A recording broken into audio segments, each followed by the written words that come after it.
How many championships have the Indiana Fever won in their history?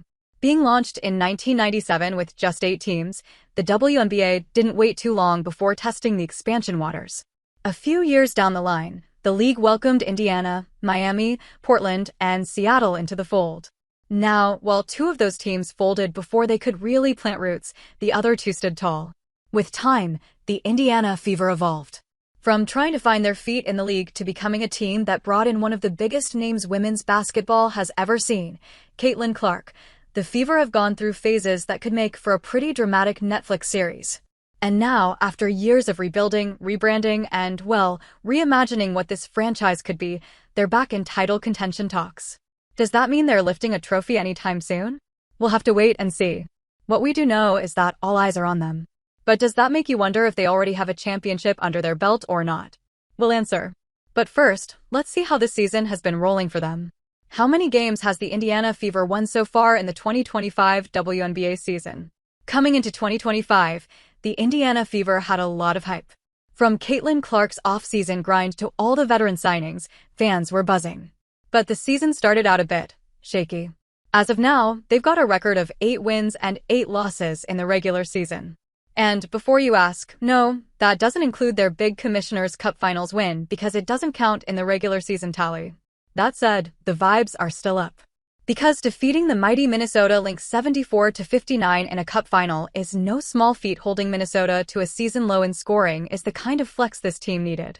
But it hasn't been smooth sailing all the way. They handed the New York Liberty their first loss of the season, which was huge, but also lost to the expansion team Golden State Valkyries. A lot of that inconsistency comes down to one big thing: injuries. Clark has already missed 8 games this season due to that lingering quad and groin injury. Sophie Cunningham has been out for a few games too. So the team has had to pivot, shuffle lineups, and dig deep. Players like Lexi Hull have stepped up in a major way. And then there's Ari McDonald, who has become another big contributor. Her journey's been wild with Fever, signed on a hardship deal, waived, and then brought right back after the team parted ways with Dewana Bonner. Meanwhile, talking about leaving, Damaris Dantas is also not here and has taken time away for international duties. So it's safe to say that it's been a lot. Now with July rolling in and mid-season roster cuts looming, this next stretch is going to be crucial. They've got some big games coming up, and if they're aiming for the playoffs, and maybe even more, they'll need to bring everything they've got. Because while their record isn't blowing anyone away just yet, the potential is still all there. The Indiana Fever officially joined the WNBA in 2000, and their first season was a bit rough. A 9-23 record landed them near the bottom, but it also gave them a shot at a top pick. And that pick was none other than Tamika Catchings. Now, Tamika couldn't suit up in 2001 due to a knee injury, but when she finally did, she averaged 18.6 points as a rookie and led the Fever straight to their first playoff appearance. From there, things just clicked. Starting in 2005, they made the playoffs for 12 straight seasons. The golden years came under head coach Lynn Dunn. In 2009, they reached the WNBA Finals, but lost to the Phoenix Mercury in 5. Still, the groundwork was there. And in 2012, the Fever won it all.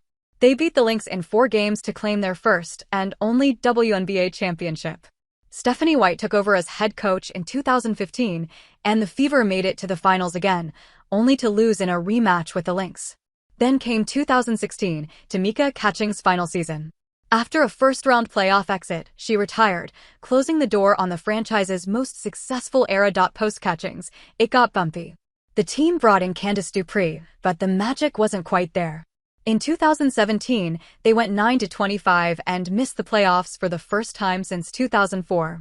A carousel of coaching changes followed. By 2022, they hit rock bottom with a 5-31 record.